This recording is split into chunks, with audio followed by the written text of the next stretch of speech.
साथियों नमस्कार। पटना बिहार से मैं अमिताभ कुमार दास, आईपीएस 94 बैच, और आप देख रहे हैं मेरा अपना यूट्यूब चैनल दास बोले बिंदास। क्योंकि जब बुज़दिलों ने मुंह में दही जमा लिया हो तो दास का बिंदास बोलना ज़रूरी हो जाता है। आज मैं आपको सुनाऊंगा पेटीएम बैंक डूबने की पूरी कहानी। साथियों, मैं आपको कुछ साल पीछे ले चलता हूं। 8 नवंबर 2016 को रात 8 बजे प्रधानमंत्री नरेंद्र भाई दामोदर दास मोदी टीवी पर प्रकट हुए और अपने चिर परिचित अंदाज में बोले, भाई और बहनों। तो लोगों की धड़कन बढ़ गई कि अब मोदी जी क्या करने वाले हैं। पता चला कि उन्होंने नोटबंदी की घोषणा की है, डीमोनेटाइजेशन की घोषणा की है। और नोटबंदी की जो घोषणा थी बिना रिजर्व बैंक ऑफ इंडिया के मशवरे के की गई थी। और ये ऐलान किया गया गोदी मीडिया द्वारा, मोदी जी के द्वारा और सबके द्वारा कि इससे दो फायदे होंगे। पहला फ़ायदा तो ये होगा कि आतंकवाद की कमर टूट जाएगी, और दूसरा फ़ायदा ये होगा कि काला धन बाहर आ जाएगा। लेकिन इस दोनों में से कोई फ़ायदे नहीं हुए। आतंकवाद की कमर नहीं टूटी, पुलवामा कांड इसके बाद हुआ, और काला धन भी बाहर नहीं आया। रिजर्व बैंक के अपने इन्फॉर्मेशन के मुताबिक 99.3% जो नोट थे वो फिर वापस बैंकों में जमा कर दिए गए।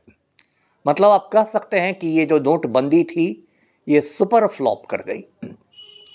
नोटबंदी के अगले रोज़ ही देश के तमाम अखबारों के पहले पन्ने पर एक फुल पेज का ऐड छपा गया, पूरे पन्ने का विज्ञापन। वो विज्ञापन पेटीएम कंपनी के द्वारा छपा गया था और उस पर नरेंद्र मोदी की, प्रधानमंत्री महोदय की तस्वीर थी। ये अपने आप में एक बिल्कुल गैर कानूनी काम है। आप देश के प्रधानमंत्री की तस्वीर कोई भी प्राइवेट कंपनी अपने विज्ञापन में इस्तेमाल नहीं कर सकती है। लेकिन इसके पहले रिलायंस की जियो कंपनी भी ये काम कर चुकी थी। तो कहते हैं ना, मोदी है तो मुमकिन है। तो सब कुछ हो रहा है इस देश में। और पेटीएम कंपनी ने कहा कि अब तो हम लोग कैशलेस इकोनॉमी बनाएंगे। अब एटीएम के द्वारा नहीं, पेटीएम के द्वारा पेमेंट होगा। और देखते देखते ये जो पेटीएम कंपनी थी, ये कंपनी पूरे देश में छा गई।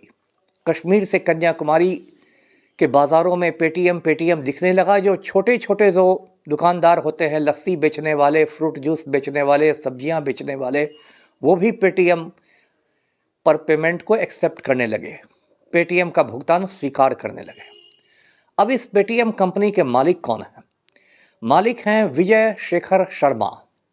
ये जैसा कि आप समझ गए होंगे, बहुत बड़े मोदी भक्त हैं। और सोशल मीडिया पर, नेट पर इनकी अनेक तस्वीरें हैं मोदी जी के साथ, बड़े बड़े मंत्रियों के साथ। और मोदी जी कुछ भी करते हैं तो विजय शेखर शर्मा ट्वीट करके उसे मास्टर स्ट्रोक बताते हैं। मोदी जी अगर छींकेंगे तो वो मास्टर स्ट्रोक है, खांसेंगे तो वो मास्टर स्ट्रोक है। हाल में विजय शेखर शर्मा ने एक ट्वीट किया था जिसमें अयोध्या से डावोस की परिकल्पना की गई थी। मतलब अयोध्या के द्वारा वो मोदी जी को मक्खन लगा रहे हैं राम मंदिर के बहाने। और डावोस आप जानते हैं स्विट्जरलैंड का एक शहर है जहाँ वर्ल्ड इकोनॉमिक फोरम की बैठकें होती रहती है। तो अयोध्या से डावोस का उन्होंने जुमला फेंका था। इनके छोटे भाई हैं अजय शेखर शर्मा। ये भी पेटीएम बैंक में ऊंचे पद पर हैं। कुछ दिनों पहले कोबरा पोस्ट नाम के एक पोर्टल ने एक स्टिंग ऑपरेशन चलाया था और उसमें पूरे पेटीएम बैंक की पोल खुली थी कि किस तरह ये बैंक आरएसएस के साथ, बीजेपी के साथ खड़ा है। और उसमें यह भी बताया गया था कि मोदी जी ने किताब लिखी है एग्जामिनेशन वॉरियर्स, उस किताब को भी ये प्रमोट कर रहा है पेटीएम, अपने पेज पर उसका प्रचार कर रहा है।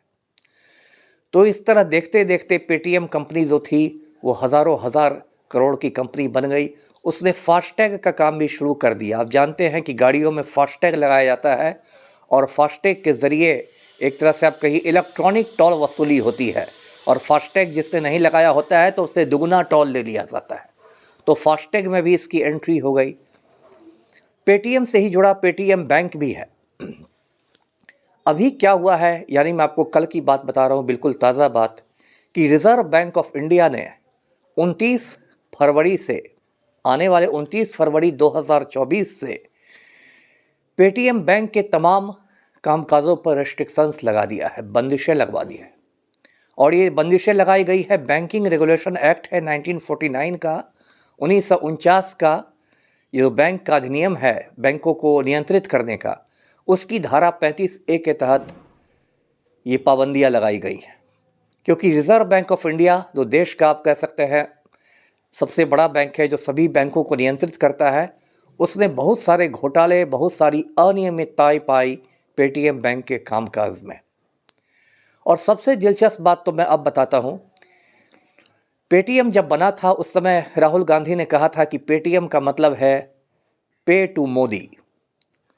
और उस समय जैसा होता है सोशल मीडिया में लोगों ने राहुल गांधी की पप्पू पप्पू कह के बहुत आलोचना की थी। गोदी मीडिया में भी जो मोदी के दलाल है वो भी राहुल गांधी पर काफ़ी बरसे थे। लेकिन राहुल गांधी का वो वीडियो आज काफ़ी वायरल हो रहा है और उस वीडियो की सच्चाई सबको समझ में आ गई है कि राहुल जी ने जो कहा था बिल्कुल सही कहा था। एक और बड़ी बात है, ये जो पेटीएम बैंक की पेरेंटिंग कंपनी है उसका नाम है 197 कम्युनिकेशंस। और आप जान के चौंक जाएंगे कि 197 कम्युनिकेशंस में जो शेयर होल्डर्स हैं, जो लोग उसके शेयर धारक हैं, उससे बड़ी संख्या में चाइनीज़ शेयर होल्डर्स हैं, जो चीन के लोग हैं। चीन के एक पूंजीपति का आपने नाम सुना होगा, जैक मा, जिसकी कंपनी है अली बाबा। ये जैक मा की कंपनी के भी इसमें शेयर्स हैं। अब आप पूछेंगे इससे बड़ी बात क्या है, तो बड़ी बात यह है साथियों कि जब आप बैंक से जुड़ते हैं तो आपको KYC देना पड़ता है, नो योर कस्टमर, यानी कि अपनी सारी जानकारियां देनी पड़ती है, अपना आधार कार्ड, पैन कार्ड, सब कुछ बताना पड़ता है। तो जितने लोग पेटीएम बैंक से जुड़े KYC के ज़रिए, वे सारी जानकारियां, लाखों करोड़ों हिंदुस्तानियों की जानकारियां चीन के पास है। आप समझिए ये सुरक्षा की कितनी बड़ी चूक है, ये देश की सुरक्षा में कितनी बड़ी सिंधमारी है। साथियों, ये कहानी मैं लंबी कर सकता था लेकिन वीडियो और बड़ा हो जाएगा। संक्षेप में मैं आपको याद दिलाता हूँ कि बैंकिंग सेक्टर में ये जो अराजकता है, इस अराजकता के और भी बहुत सारे उदाहरण हैं। सबसे पहले तो रिज़र्व बैंक ऑफ इंडिया के जो गवर्नर थे रघुराम राजन, उनको मोदी जी ने चलता कर दिया, वो भारत छोड़ के अमेरिका वापस चले गए। इसके बाद आपको याद होगा यस बैंक का कोलैप्स हुआ, उसके चेयरमैन राणा कपूर की गिरफ्तारी हुई। इसके बाद ICICI बैंक की जो हेड थी चंदा कोचर, उनको जेल जाना पड़ा। इतना ही नहीं, पंजाब नेशनल बैंक को लूटकर नीरव मोदी भाग गया, और वो छोटी मोटी लूट नहीं थी, 12,000 करोड़ रुपए की लूट थी। इतना ही नहीं, स्टेट बैंक ऑफ इंडिया की जो चेयरपर्सन थी मिसेस अरुंधति भट्टाचार्य, उन पर दबाव डालकर गौतम अडानी को हज़ारों करोड़ का लोन दिलवाया गया। ये है बैंकिंग सेक्टर में अराजकता का हाल। और मोदी जी के दलाल कहते हैं कि इस देश की अर्थव्यवस्था $5 ट्रिलियन की होने वाली है। हालांकि उनको ये भी नहीं पता कि ट्रिलियन में कितने जीरो लगते हैं, कितने शून्य लगते हैं। तो साथियों, मेरे इस वीडियो को लाइक कीजिएगा, शेयर कीजिएगा और मेरा ये चैनल सब्सक्राइब कीजिएगा। धन्यवाद। जय हिंद।